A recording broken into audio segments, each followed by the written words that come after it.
రామ్మోహన్ రావు గారు, చెప్పండి రామ్మోహన్ రావు గారు, సరే అంటే ఏదేమైనా ముందే టెక్నికల్ ఎర్రర్స్ని గమనించి కొంత వాయిదా వేసి మళ్ళీ దాన్ని రీషెడ్యూల్ చేయడం కోర్స్ ఇది కొంత యాక్సెప్ట్ చేయాల్సినటువంటి విషయం. ఎందుకంటే గాల్లోకి పోయిన తర్వాత కూలిపోయినటువంటి రాకెట్లు చాలా ఉన్నాయి, చాలా మంది బాధపడ్డారు, మనం చూసాం కూడా సందర్భాలు. బట్ ఇక్కడ పాయింట్ ఒకటి రేజ్ అవుతుంది. భారతదేశ ప్రైవేట్ అంతరిక్ష రంగం ఏదైతే ఉందో ఇది ఒక చరిత్ర సృష్టించబోతోంది. చరిత్ర సృష్టించింది అనుకోవడానికి ఈ విక్రమ్-1 అనేటువంటి రాకెట్ ప్రయోగం ఒక వేదికగా మారిందనుకోవడం ఒక పాయింట్ అయితే కనుక, ఈ విఫలం మళ్ళీ మళ్ళీ జరగొద్దు. ఎందుకంటే ఒక యువతరం, దీనికి సంబంధించినటువంటి సంస్థ యజమాని కూడా ఒక యువకుడు, పవన్ అనేటువంటి యువకుడు. సో హైదరాబాద్ చెందినటువంటి వ్యక్తి, హైదరాబాద్ చెందినటువంటి ఏరోస్పేస్ సంస్థ. ఇది భారతదేశానికి ఎంత గర్వకారమో ఒక తెలుగువాడిగా మనకు కూడా అంతే గర్వకారణంగా భావించాల్సినటువంటి విషయం. సో ఇట్లా నేపథ్యంలో ఈ టెక్నికల్ ఎర్రర్స్ రాకుండా సీనియర్స్ రాజీనామాలు చేయడం కానీ, సో ఇవన్నిటిని ఎట్లా చూడొచ్చు అండ్ మీ విశ్లేషణ ఏంటి దీనిపైన? ఖచ్చితంగా శ్రీకాంత్ గారు, నీకు అట్లాగే మిత్రులు సుందర్ గారికి, రాజ్ న్యూస్ ప్రేక్షకులు నమస్కారం. నమస్తే అండి. బి పాజిటివ్ అంటున్నాను. రాజుకి ప్రతి దాంట్లో రంధ్రాన్వేషణ చేయడం సరైనది కాదంటున్నాను. నేను ప్రైవేట్ రంగంలో ఇట్లాంటి రాకెట్లు తయారు చేస్తామంటే చాలా సంతోషం అన్నాను. ఎందుకంటే నేను అభినందించాను. షార్క్ కేంద్రం ఏర్పడింది వాళ్ళ కదా, 1971 ఏర్పడింది. 55 ఏళ్ళు అయింది ఇప్పటి వరకు. వేల ప్రయోగాలు చేసింది కదా, వందలు కాదు వేలు. 690 ప్రయోగాలు అయితే ఎప్పుడో 71కి 2001కి 21కి పూర్తయింది. దాదాపు ఇవాళ క్యాబులు ఎట్లా తిరుగుతున్నాయో మనం రష్యా నుంచి కానీ చాలా విదేశాలు కూడా మన దగ్గర నుంచి ఉపగ్రహాలు ఇవ్వడానికి అతి చౌకలో చేస్తున్నాం. నిజంగా మన శాస్త్రవేత్తల కృషిని అభినందించాలి. సుందర్ లాంటి లాంటి వారిని అభినందించాలి. రెండు విషయాలు ఇక్కడ ఫెయిల్ కాలే ఇంకా. పాజిటివ్ అంటే దాన్ని ముందుగా అనుకొని ప్రమాదాన్ని కనుక్కొని వాయిదా వేసిండు. అంటే 12 గంటల మళ్ళీ విడుస్తాడు కదా. చాలా మంది ఏమంటే రాజకీయ విమర్శలు చేసే వాళ్ళకు అన్ని తప్పే కనపడతాయి. రామ అంటే భూత్ అనిపిస్తుంది. నేను స్పష్టంగా చెప్తున్నాను, మన భారతీయ శాస్త్రవేత్తలు ఇప్పటికి కూడా భారతదేశం కోసం అతి తక్కువ విధానాలతో పనిచేస్తున్నారు. ఇదే సార్ నుంచి కాకుండా వేరే దగ్గర నుంచి పెడితే దీనికి 10 రెట్లు, కొన్నిసార్లు అయితే 10 రెట్లు డబ్బులు ఖర్చు అవుతాయి. అందుకని వాళ్ళందరూ ఏం చేస్తున్నారు, మన కేంద్రాన్ని ఎంచుకుంటున్నారు.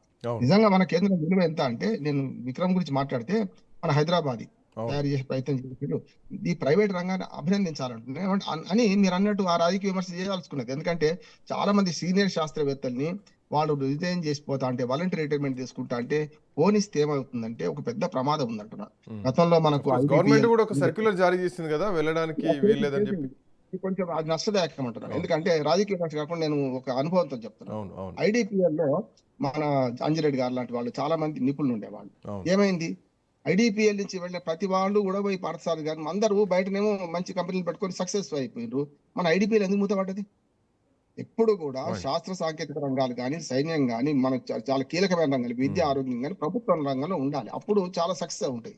వాళ్ళు ఆ నైపుణ్యాన్ని వాడుకుంటారు. ఇదే నైపుణ్యాన్ని బయటకు పోయి వాళ్ళు వ్యక్తం చేసి దీనికి 10 జీతాలు వస్తున్నాయి కదా. అందుకని ఇప్పటికీ నేను ఏమంటా అంటే, ఐడిపిఎల్ లాగా ఇతరత్ర ప్రభుత్వ రంగ సంస్థల్లాగా మన ఏదైతే షార్ కేంద్రం నష్టపోలేదు, కానీ ప్రమాద కంటికలు మోగినాయి, నష్టపోయే అవకాశం ఉంది. దానికే మంచి ఉదాహరణ ఏంటంటే, వీళ్ళ అనుభవజ్ఞులు కాదు, వీళ్ళ తప్పు వల్ల జరిగిందంటలేదు. చాలా మంది వీళ్ళందరూ ఉన్నాడు కూడా చాలా ఉపగ్రహాలు ఫెయిల్ అయినాయి కదా, ఫెయిల్ అయినాయి. కనీసం ఇప్పుడన్నా ముందుగా అనుకున్నారు. సుందర్ గారు చెప్పింది కరెక్ట్ అంటున్నారు. కనీసం ముందుగా అనుకున్నారు. కానీ చాలా పైకి విడిచిన తర్వాత కష్టం కదా. దీనిలో నేను శాస్త్రవేత్తను కాకుండా సామాజికంగా మాట్లాడితే, ఇవాళ ఇది సక్సెస్ అయితే అందరూ ఆకాశానికి ఎత్తేవాళ్ళు కదా కదా. కనుక ముందు జాగ్రత్త గమనించాను కనుక దాన్ని ఆ పొరపాటు గమనించింది కనుక అది తెలివి అంటున్నాను. రెండోది 450 కిలోమీటర్లు వెళ్ళేదాన్ని కలాం 1, కలాం 2, కలాం 3 అని 3 స్టేజ్లలో ఇంధనం నింపారు వాళ్ళు. మొదటి దేశంలో ఇంధనం లీకేజ్ వల్ల చిన్న పొరపాటు కూడా జరగకుండా చేయాలి కదా. అందుకని మన షార్ కేంద్రం నిర్వహణ కంటే ముందు ఏర్పాటు చేసిన క్రమం కూడా ఒకసారి మనం పరిశీలిస్తే శ్రీకాంత్ గారు, మనకు ఫ్రెంచ్ లోని గయానా మనకు ముఖ్యంగా భూమధ్య రేఖ దగ్గర మనకు గురుత్వాకర్షణ శక్తి తక్కువ ఉంటది. కనుక మనం తక్కువ ఇంధనంతో పైకి వెళ్లే పరిస్థితి. షార్ కేంద్రాన్ని ఎంపిక చేయడం కూడా అదే. మన భూమధ్య రేఖ నుంచి 13.6 డిగ్రీలో మనది ఉంటది. గయానా ఇంకా కొంచెం దగ్గరగా ఉంటది, 6 డిగ్రీల చిల్లర తేడా ఉంటది. అందుకనే మనము షార్ కేంద్రాన్ని ఎంత బాగా కాపాడుకుంటాం అంటే, బెంగళూరులో సెంటర్ ఉన్న శ్రీహరికోట నుంచి ఎందుకు విడుస్తున్నాం, అది తక్కువ చౌకగా. అన్నిటికంటే నేను ఈ శాస్త్రవేత్తల తక్కువ జీతాలతో పనిచేస్తున్నారే. ఇవాళ కొన్ని నోటిఫికేషన్ వాటి జీతాల కోసం నేను చూస్తే ఆశ్చర్యపోయినా. ఒక మామూలుగా టీచర్ కొన్ని జీతం కూడా లేదు వాళ్ళకు.